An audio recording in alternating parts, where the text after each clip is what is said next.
السلام علیکم، talk with Rao کے ساتھ میں ہوں مسٹر راؤ عادل اسلم، اور ہمیشہ کی طرح ہمارے ساتھ موجود ہے مسٹر راؤ محمد اسلم ہیں۔ آج ہم نے دیکھا یہ ہے کہ آپ جو ہے بہت زیادہ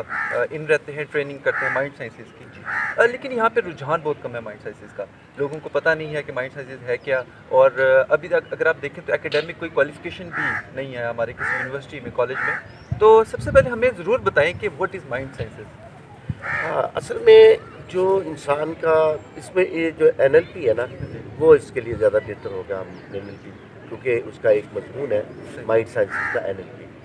نیورو لنگوسٹک پروگرامنگ، کہ انسان بیسیکلی ایک ہی وقت میں دو تین کام کرتا رہتا ہے۔ صحیح، ایک وہ تھاٹ کرتا ہے، ایک وہ بولتا ہے، اور تیسرا وہ ایکٹ کرتا ہے۔ صحیح، یہ کرنا کیسے ہے بیسیکلی؟ کیونکہ ہمیں کسی نے یہ نہیں بتایا کہ سوچنا کیسے ہے، ہمیں کسی نے یہ نہیں بتایا کہ بولنا کیسے ہے، کہاں بولنا ہے اور کس وقت بولنا ہے، اور ہمیں کسی نے یہ نہیں بتایا کہ جو ہم نے سوچ لیا ہے اس کو ایکٹ کیسے کرنا ہے۔ بالکل، تو یہ بیسیکلی یہ جو مائنڈ سائنسز ہے، اس کے ذریعے ہمیں تینوں چیزوں کے بارے میں پتہ چلتا ہے: سوچنا، بولنا اور ایکٹ کیسے کرنا ہے۔ صحیح۔ لیکن کہا جاتا ہے کہ کیا یہ فزیکل اسٹڈیز ہے یا پھر میٹا فزکس ہے یا پیرا سائیکالوجی؟ نہیں، اس میں تمام چیزیں ہیں۔ رائٹ، اس میں اگر تو ہم باڈی لینگویج کی بات کریں، کیونکہ انسان کے ساتھ ہم جب ملاقات کرتے ہیں پہلے ہم اس کے باڈی اسٹرکچر کو دیکھتے ہیں، پھر اس کا مسکرانا دیکھتے ہیں، پھر اس کے اندر جو اس کے خیالات چل رہے ہیں مائنڈ کے اندر، اس کو بھی ہم اسیس کرتے ہیں، اور اس کے مطابق پھر ہم اپنا فیصلہ کرتے ہیں کہ میں نے اس سے کون سی بات کرنی ہے اور کون سی نہیں کرنی۔ تو بنیادی طور پہ یہ صرف یہ نہیں ہے کہ یہ صرف ہماری میٹا فزکس پہ بات کرتی ہے، یہ ہماری فزکس میں بھی بات کرتی ہے، جو ہمارا فزیکل جو کوشنٹ ہے بالکل، اس میں بھی بات کرتی ہے، اور ہمارا جو سائیکولوجیکل کوشنٹ ہے یا ہمارا جو ہمارا اسپرچول کوشنٹ ہے، بالکل، بالکل، یہ اس پہ بھی بات کرتی ہے۔ رائٹ۔ کوئی ایسا ابھی تک کوالیفیکیشن آئی ہے پاکستان میں، کسی یونیورسٹی میں، کسی کالج میں، کسی انسٹیٹیوٹ میں کروایا جاتا ہو؟ نہیں، ایسا نہیں ہے، کیونکہ دنیا کے اندر دو جگہ ایسی ہیں، سری لنکا اور امریکہ، رائٹ، جہاں سے اس کو پڑھا لکھا جا سکتا ہے، کیونکہ یہ ہمارے پاکستان کے اندر یا دنیا کے مختلف ملکوں کے اندر اس کے ڈسپلن یونیورسٹیز میں نہیں ہے۔ رائٹ، اب بنانے کی ضرورت ہے، اور دوسری بات ہے کہ جیسے جیسے انسانوں کی ضرورت بڑھے گی، کیونکہ یہ جو اگلا یہ دنیا جو اس وقت یہ 2020 ہے، اس سے بعد کی جو آپ کا جو ایئر شروع ہوا ہے، اس میں ہر صورت میں انسانوں کو زیادہ سے زیادہ جو ہے اپنے مائنڈ کی اور اپنے روح کی بات کرنی پڑے گی، کیونکہ پچھلا جو دور تھا، جسے اکثر و بیشتر کہا جاتا ہے کہ جو پچھلا دور تھا، وہ جو پچھلے ایک صدی گزری ہے، اس صدی کا کام صرف اور صرف یہ تھا کہ انسانوں نے وٹامنس کو ڈھونڈا کہ کون سی چیز کی کمی انسانی باڈی میں ہوتی ہے اور کس چیز کی کمی کی وجہ سے کیا پرابلمس اس کو آتی ہے۔ لیکن اگلی جو صدی ہے وہ ہمارے انزائم کی صدی ہے، کہ ہماری جو باڈی ہے وہ کس قسم کے خیالات پیدا ہوتے ہیں جیسے ہی ہم سوچتے ہیں، تو کس قسم کے انزائم جو ہے، ہماری جو برین ہے وہ ہمارے بلڈ کو دیتا ہے، اور بلڈ کو دینے کے بعد پھر وہاں پہ کیا کیا ہماری باڈی کے اندر اچھے رجحان پیدا ہوتے ہیں یا برے رجحان پیدا ہوتے ہیں۔ تو اس کا تعلق بیسیکلی صرف اور صرف یہ ہے ہماری جو ہماری جو سوچ ہے، اور اس سے اس کا بہت بڑا تعلق ہے۔ اچھا جی، آپ کو ایسا کیوں لگتا ہے کہ ہماری جو سوسائٹی ہے، اسپیشلی ان ایشیا یا ان پاکستان ہم بات کریں، تو اس کی کیوں ضرورت ہے مائنڈ سائنسز کی؟ اصل میں دنیا میں دیکھیں، جتنے بھی ہمارے ایشیا ہے نا، یہ تمام انبیاء علیہ السلام اگر دیکھا جائے تو ایشیا میں آئے ہیں، اور جتنا بدھا اور مہاویر اور یہ جو ہمارے جین تھے، اور جو ہمارے اور بھی جتنے بھی بڑے جو لوگ تھے نا، وہ سارے کے سارے اسی ایریاز کے اندر ہی آئے ہیں۔ تو میرا خیال ہے کہ جہاں تک میں دیکھتا ہوں کہ انسانوں کی یہاں کی ضرورت بھی بہت ہے۔ یہاں پہ آپ دیکھیں کہ دنیا کی سب سے زیادہ غربت بھی ہماری ایشیا میں ہے، اور دنیا کے امیر ترین ملکوں میں جیسے جاپان ہے وہ بھی یہیں پہ ہی ہے۔ یعنی ہمیں اگر ہم اپنی ضرورتوں کا احساس کرتے ہوئے، اپنے مائنڈ اور برین کو سمجھتے ہوئے اگر ہم یہاں ترقی کرنا چاہیں تو بہت زیادہ ترقی کر سکتے ہیں۔ تو میرا خیال ہے کہ یہاں پہ اس چیز کی بہت ضرورت ہے۔ دوسرا،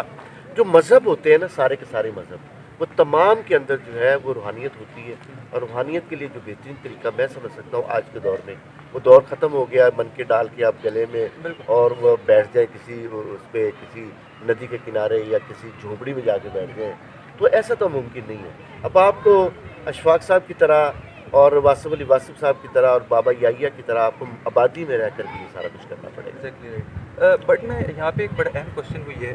کہ whenever we talk about, کہ ہم جب بھی مائنڈ سائنسز کے بارے میں ہمیشہ بات کرتے ہیں تو ہم ہمیشہ مائنڈ سائنسز کی بات کرتے کرتے کرتے کرتے صوفی کی طرف چلے جاتے ہیں۔ تو اس کا کوئی خاص تعلق ہے، کوئی خاص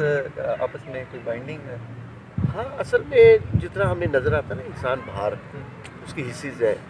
حصیات ہیں اسی طرح سے کچھ حصیات ہمارے اندر بھی موجود ہیں جیسے میں نے اکثر و بیشتر یہ ذکر کرتا رہتا ہوں اپنے سامعین سے کہ ایک تو ہمارے اندر جو ہے وہ خیال ہے دوسرا ہمارے اندر جو ہے وہ یادداشت ہے تیسرا پرسیپشن ہے چوتھا فکر ہے اور جو آخری ہے جو ذکر ہے سوری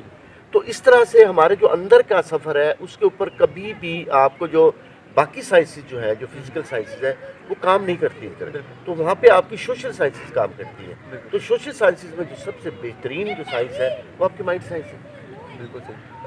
بلکہ یہاں پہ اگر میں ایک اور چیز ایڈ کروں کہ ہم انشاءاللہ اس پہ ایک علیحدہ ایک ویڈیو بنائیں گے ضرور اور لوگوں تک پہنچائیں گے کہ برین اور مائنڈ کی ڈفرینسز کو ہم ہاں یہ بہت بڑی بات ہے انشاءاللہ اس پہ ہم ضرور بات کریں گے اس کے علاوہ ہمیں بتائیں کہ اس کی زیادہ تر ضرورت کس طبقے کو پڑتی ہے یعنی کہ کیا اسٹوڈنٹ لائف میں کیا چھوٹے بچے اسٹوڈنٹ لائف میں آفٹر میرج یا کہاں پہ مائنڈ سائنس کی بہت زیادہ ضرورت پڑتی ہے اصل میں یہ کیونکہ یہ بیہیویئر کو ڈیل کرتی ہے یہ تمام جو سائنسز ہیں اور اس کے جو جتنے بھی مضامین ہیں جس کے اندر ایل ایل پی ہے جس کے اندر سلور میتھڈ ہے جس کے اندر جو ہے آپ کا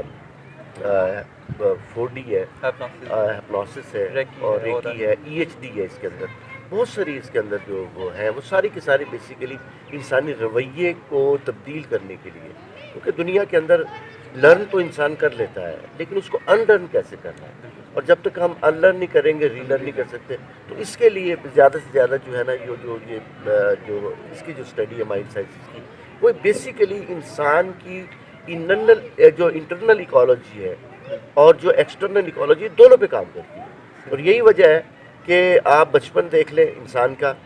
کیونکہ زیادہ جو پورشن ہوتا ہے انسان کے سیکھنے کا وہ بچپن میں مکمل ہو جاتا ہے اور جو سیکھا ہے اس کو آپ 30 سال کے بعد اس پہ اپلائی کرتے ہیں اس کو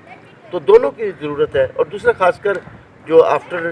جو میرج ہے اس کی بہت ضرورت ہے کیونکہ آپ نے ایک قوم کو بنانا ہے ایک نسل آگے لے کے چلنی ہے اس کے لیے آپ کی تیاری بہت ضروری ہے